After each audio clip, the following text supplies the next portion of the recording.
प्रिय दर्शकों, प्रेम से बोलिए जय माता दी। मैं पंडित कृष्ण कुमार झा आज मैं आप लोगों के समक्ष नवमांस कुंडली से संबंधित कुछ ऐसे आप लोगों के समक्ष में उदाहरण प्रस्तुत करना चाहता हूं, जिसके माध्यम से आप खुद अपने आप ही पता लगा सकते हैं जो हमारे बच्चे के जन्म कुंडली में जो चीज़ें हैं, इसके आधार पर कुंडली को देखते हुए उसकी किस तरह की उसे पत्नी मिलेगी, इसके संबंध में मैं आपको कुछ तथ्य हैं जो मैं आप लोगों के समक्ष प्रस्तुत कर रहा हूं। और समय को व्यतीत न करते हुए मैं आप लोगों को बताना चाहूँगा, आप संपूर्ण जानकारी के लिए इस वीडियो को पूरा देखते रहें। तो दोस्तों देखिए, एक होता है D1 चार्ट, जिसे कहते हैं लग्न चार्ट, और आपको देखना है नवमांस कुंडली। किसी भी अगर सॉफ्टवेयर से निकालते हैं या हस्त से भी बनाते हैं तो नवमांस कुंडली समझिए कि जितने षोडश वर्ग की कुंडलियाँ जितने भी होती है, उस सब में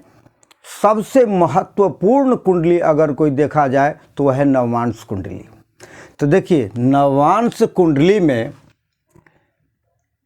ये लग्न, जिस तरह से लग्न कुंडली में लग्न होता है उसी तरह से लग्न है। तो ये लग्न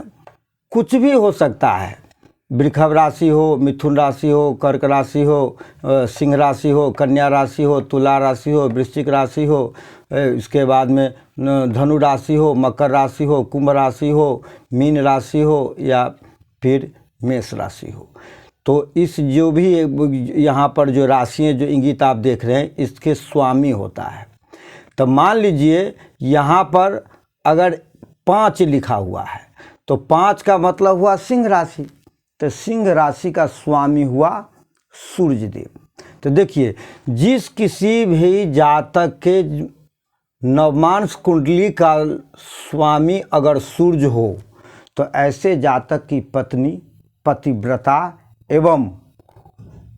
उग्र स्वभाव की होती है। थोड़ी गर्म पतिव्रता तो होती है, लेकिन गर्म हो जाती है, बात बात पर वो गर्म हो जाती है, ये उसका स्वभाव होता है।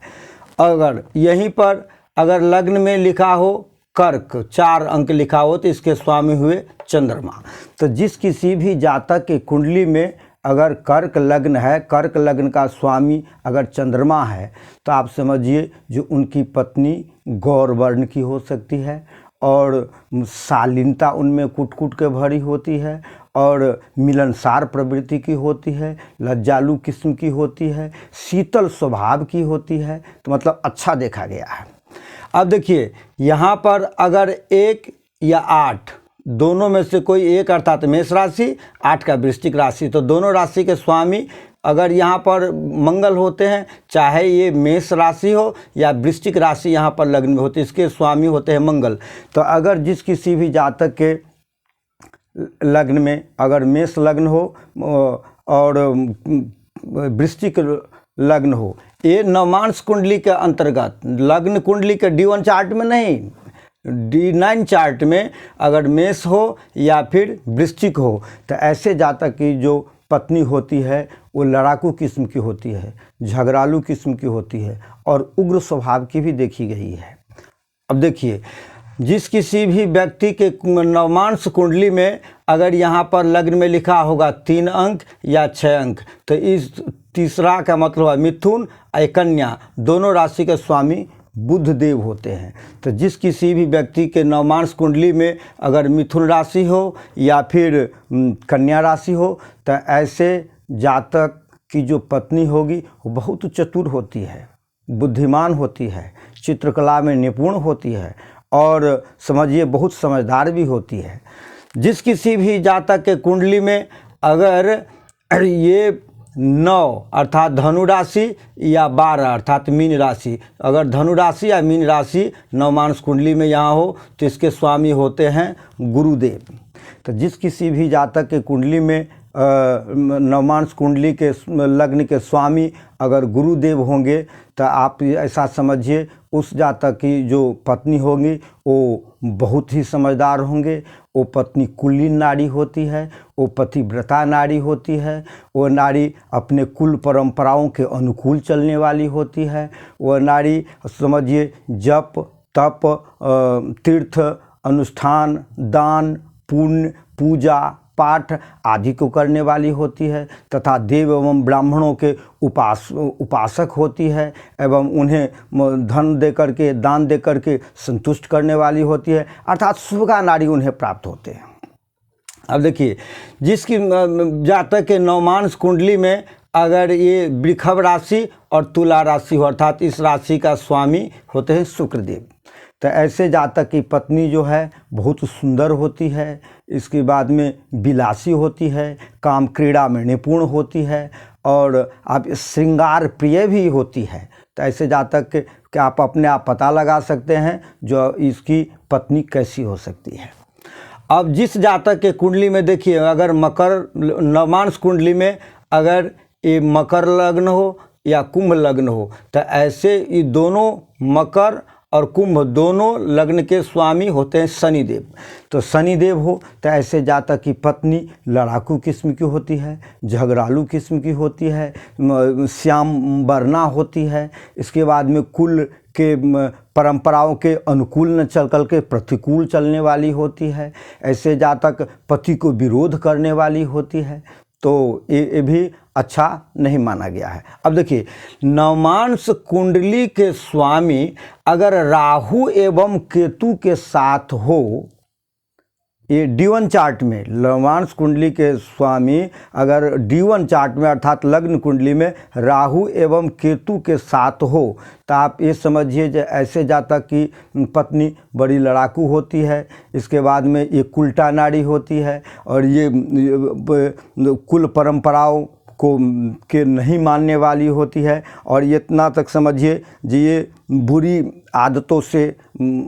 रत होती है, अपने कुल परंपराओं के बिल्कुल ये भिन्न होती है। ये नारी अच्छी नहीं देखी गई है। अब देखिए, जिस किसी भी व्यक्ति के अगर ये नवमांश लग्न के स्वामी अगर शुभ भाव में बैठे हो,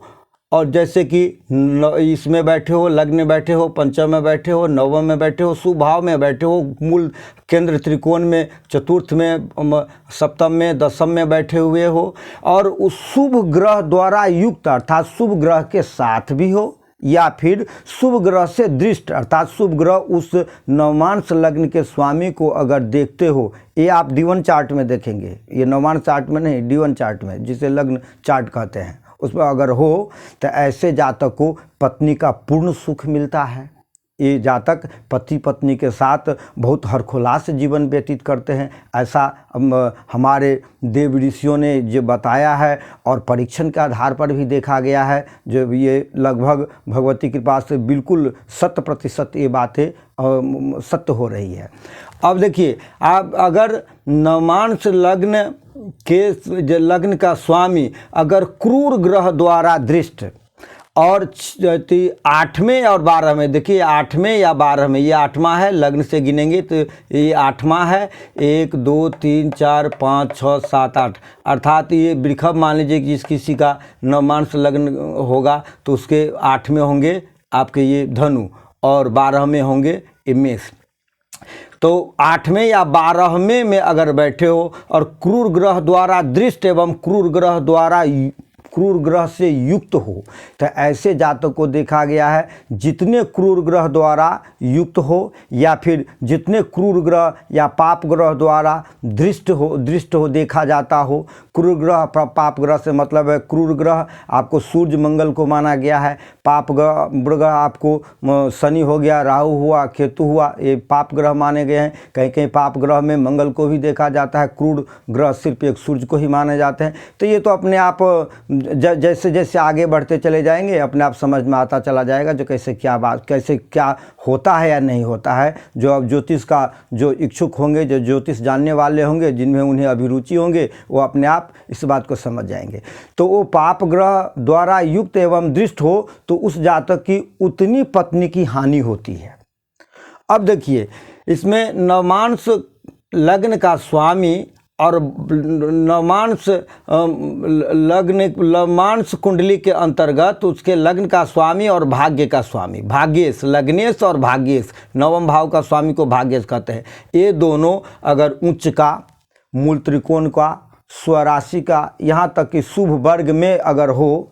और शुभ ग्रह द्वारा दृष्ट हो तो अगर द्वितीय अर्थात दूसरे भाव और एकादश भाव में अगर ये बैठा हुआ हो तो आप ये समझिए जो उस पत्नी से जातक को बहुत प्रकार के लाभ होते हैं, साथ ही साथ उसे ससुराल से भी उसे धन मिलने की पूर्ण संभावना ही होती है, अर्थात मिलती ही मिलती है। ये 100% अभी देखा गया है। तो दोस्तों, अगर आपको ये वीडियो अच्छे लगे तो आप निश्चित इसे जो है सो लाइक कीजिए। इसे अगर आप पहली बार देख रहे हैं, आप ये चाहते हैं जो इसी तरह के वीडियो हमका अपलोड होते ही हमें नोटिफिकेशन मिल जाए, तो आप इसके लिए आप इसे सब्सक्राइब कीजिए। आपका शेयर जो होगा ये हमारे लिए, आप जहाँ कहीं भी अगर इस तरह से बातों से लोगों को भी आप परिचित कराना चाहते हैं तो आप शेयर कीजिए, उनको भी इस बात से अवगत कराइए। तो संपूर्ण वीडियो देखने के लिए बहुत बहुत धन्यवाद।